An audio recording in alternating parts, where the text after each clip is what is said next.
Vitsy ny malagasy nahafantatra ny mahakasika ny SADC teo aloha raha araka ny tantara. Hoy ny sombavambahoaka ny Madagasikara voafito anatin'ny distrika Antananarivo fahadimy Naivo Raolodinina. Natao fampitahorana mantsy ny SADC tamin'ny vanim-potoana ny tetezamita hoy izy. Kanefa amin'izao fotoana izao andraisan'ny Madagasikara ny fitariana ny SADC izao dia lasa fantatry ny rehetra i Madagasikara no sady fantatry ny vahoaka malagasy ihany koa ny anjara asan'ny SADC izay reharehany Madagasikara sy antenaina hitondra fampandrosoana mivaingana. Zava-dehibe ho an'ny Madagasikara ty fitantanana ny SADC ty satria amin'ny tantara no atao dia tsy fatamin'ny malagasy izany hoe SADC izany taloha ary izay tamin'ny tetezamita dia natao fampitahorana amin'ny malagasy io ary nampifamaly amin'ny général Lilsons commandant Sarla tamin'izany tamin'ny tolom-pilavana andafo hoe piteha miaramila ny SADC miaramila malagasy. Ankehitriny dia fatan'izao tontolo izao Madagasikara ary fatan'izao tontolo izao zany fatan'ny malagasy izao tontolo izao izany hoe ao anaty SADC Madagasikara ary izy no mitantana azy ary rery amin'ny malagasy zany iza foloteto ka mitantana ny SADC zany dia tena zava-dehibe ary misy fampandrosoana goavana sy indrindra fahalalan'ny taranaka faramandimby an'izany hoe manana ny azony amin'izay Madagasikara. Azo heverina kosa fa malahelo toerana ireo olona nikasa nanakana ny fivoriam-ben'ny SADC teto Madagasikara satria tsy teo amin'ny toerany no nandraisan'ny Madagasikara izany andraikitra goavana izany. Hoy ny fanehoan-kevitra nentin'ny loholon'ny Madagasikara Tahina Randrianandrasany. Mametraka ny fahamarinan'ny toeran'ny fitondram-panjakana malagasy eo amin'ny vondrona rezonala aty Afrika mantsy ny fanomezan'ny SADC ny Madagasikara ny andraikitra amin'ny mampitarika ny SADC azy.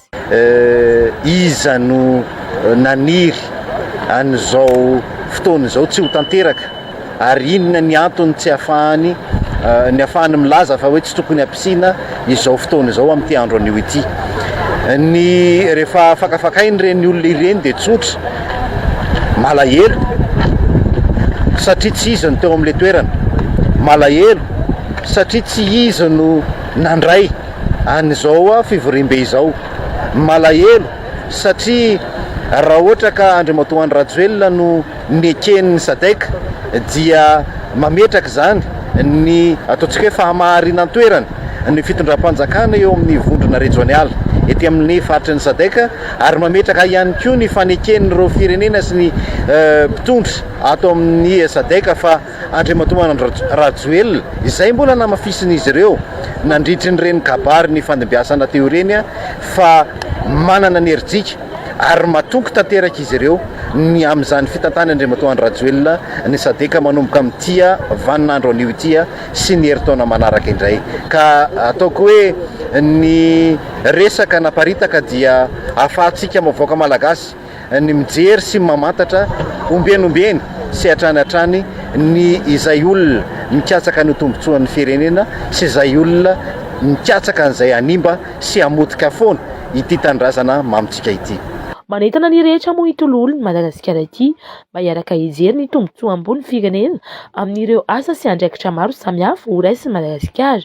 Tokony hatsatra ihany koa ireo disadisa misy sintona makany amin'ny tsy fandrosoana sy fiamorana.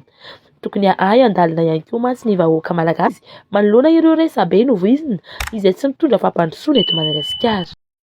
Zava-dehibe ho an'i Madagasikara ny fandraisana ny fihaonana tampony faha-17 SADC izay hivondrona ny firenena miisa 12 ho ny filohan'ny Repoblika Andry Rajoelina nandritra ny valan-dresaka fohy izay niarahany tamin'ny mpanao gazety taorian'ny lanonam-pamaranana ny fihaonana tampony faha-17 SADC tetsy Ivato omaly. Tsy nitsanga menatra mantsy i Madagasikara nandritra ny fandraisana ny fihaonana sy ireo fivoriana maro lafy tanatin'ny andro maromaro teto Antananarivo raha ny fanazavany fankataga ary isan'ireo niavaka indrindra tamin'ny fivorian'ny SADC hatramin'izay hoy izy ny fandraisana nataon'i Madagasikara. Maro anefa izay asa sy andraikitra atao anatin'ny vondron'ny SADC izay atao amin'ny filana misy eo amin'ny firenena tsirairay amin'ireo firenena miisa 12 ka isan'ny vaindondra amin'izany ny resaka fandriampahalemana sy ny filaminana izay ahafahana mametraka ny fampandrosoana tena izy indrindra ao anatin'ny vondron'ny SADC izay andraisana miaraka ny fanapahan-kevitra amin'ny fanatanterahana ny asa eo amin'ny ireo sehatra samihafa ifamelona sy araka mokatra hoy izy ireo firenena anatin'ny SADC anamafy ny fifandraisana ara-barotra sy hampivelatra ny fampandrosoana. Zavatra araka-gazeta dia tsy mitsangamina antsika ary eto dia misaotra ny vahoaka malagasy ka manontolo ireo rehetra izay nanatotorosa sy mitiarakara an'izao fandraisan'izao satria dia miara-mety ny rehetra fa tena fisaorana izay afaka qualifiena ny hoe exemplaire na miavaka indrindra tamin'ny fisaorana rehetra izay natao tao amin'ny sadeka ny zavatra misy teto Madagasikara. Amin'ny foany sadeka tena moa zany lehibe ny zavatra ohatrehany mahakasika ny sehatra rehetra, mahakasika ny filaminana amin'ny insécurité sy ny be rehefa misy krokana ao anatin'ny vodina sadeka dia anjara ny foany sadeka zany mametraka plany mametraka ny zavatra rehetrarehetra. Io ihany koa ny amin'ny lafiny resaka ara-tsosialy satria dia vao resaka ao ny resaka olana izay misy amin'ny firenena hafa ary ilaina fanasana tanana eo nifiny vondrona sadeka eo. Ametraka paikady ihany koa ny filohan'ny Repoblika Andry Rajoelina no sady filoha-pitarika ny sadeka amin'ny fampitomboana ny tany ari-karena eo amin'ny fifandraisana ara-barotra aty amin'ny kantinanta afrikanina indrindra ho an'ireo firenena anatin'ny sadeka raha toa ka mbola manodidina ny 10 isan-jato izany amin'izao fotoana izao. Ho afainganana ny famokarana sy ny fandinana ireo filana anatin'ny firenena anatin'ny sadeka raha ny fanazavany. Ny zavatra hitantsika dia fotoana ny fanatanganana ny industrialisation na famokarana an'izay zavatra ilaina mitonina amin'ny firenena anankiray fa indrindra ihany koa mba ahafahantsika mamety ny continue organisation régionalitsika eo amin'ny sadeka. Ny tanjona apetaka dia ny hoe ny manokatra ny manodina sy ny zavatra rehetra ilain'ny firenena iray izay zavatra ilain'ny firenena mpitiavana anatin'ny sadeka koa amin'ny firenena anankiray. Izay tanjona apetaka. Ho an'i Madagasikara manokana nefa dia hisitraka tombony betsaka izay hipaka mivantana any amin'ny vahoaka ny fitantanana ny vondron'ny sadeka ao anatin'ny iray taona. Isany ho atao vaindondra ara amin'izany ny fametrahana sy ny fanohizana ny AGOA mba ho antoka ny fananana asa sy hanomezana asa ho an'ny vahoaka malagasy maro an'isa eo amin'ny vondron'ny sadeka no afaka anaovana tsisika amin'ny fanohizana izany raha ny fanazavany. Eo ihany koa ny fisian'ny fifanomezan-tanana eo amin'ireo samy firenena manoloana ireo olana mety hitranga raha ny fanazavany hatrany. Tsika izao araka ny gabarina dokotera dia ny hoe hiditra amin'ny fandinian'ny Amerikana mahakasika hoe tohizana rehefa tsy sady tohizana ny AGOA. Raha Madagasikara tena no andeha ifampikarana iresaka amin'ny Amerikana tsy mitovy mihitsy amin'ny hoe firenena eo amin'ny sadeka hoe tokony feo an'izay hoe ilainay ny firenena teto mifamizana ny AGOA. Zay koa zany davitra faharoa tombotsoa atao. Inona ny tombotsoa atao zay ianao? Tombotsoa atao zany rehefa mandresy tsika hoe tohizana ny AGOA dia tsovena miasa amanana ho an'ireo vahoaka rehetrarehetra atao anatin'ny eto amin'ny firenena. Ka inona ny tombony izy ianao tsy mampalahelo ny rabe, fa ny tombony aloha dia zava-dehibe na ara-ekônomika na ara-diplomatika ny fandraisana ny Madagasikara ny fitantanana amin'ny sadeka. Ankoatra izay nefa dia lasa firenena ho henoina ihany koa i Madagasikara manomboka eto ary anana anjara toerana ara-diplomasia amin'ny sehatra iraisam-pirenena ho hiatran'ny filoha Andry Rajoelina.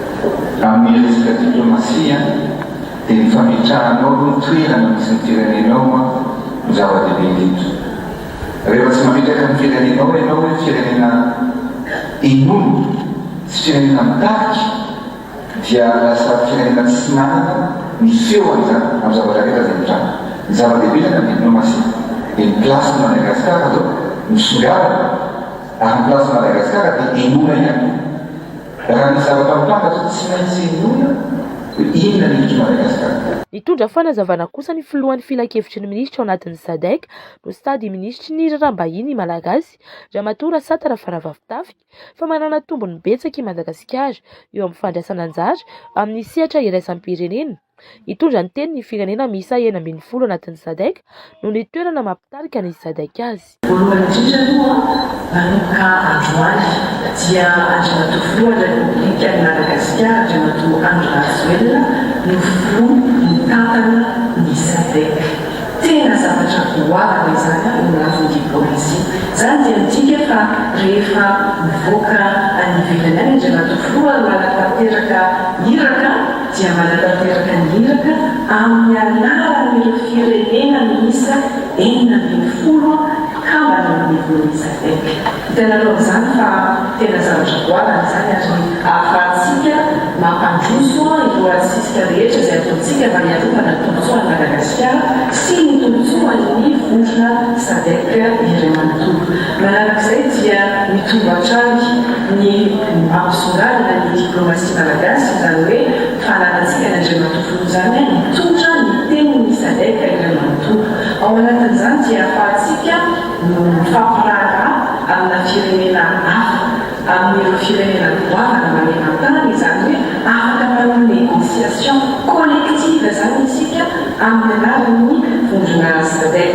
Fantatsika tsara fa miovaova zao ny géopolitika irasa firenena ary dia ilaina izay firaisan-kina izay ary izao fitantanan'ny Andriamatoa ny vondrona sadek zao dia ahafahantsika manamafy an'izany artistika izay ataontsika izany ary indrindraindrindra ahafahantsika mandresy ao anatin'izany fifampiraharaha rehetra izany. Lany tao anatin'ny fivoriam-be mikatotrano nandritry ny fihaonana tampony 540 ny sadek omalimo fa i Afrika Atsimo indray no andray ny toerana amin'ny mpitarika ny sadek ho amin'ny taona 2024 hatramin'ny 2022.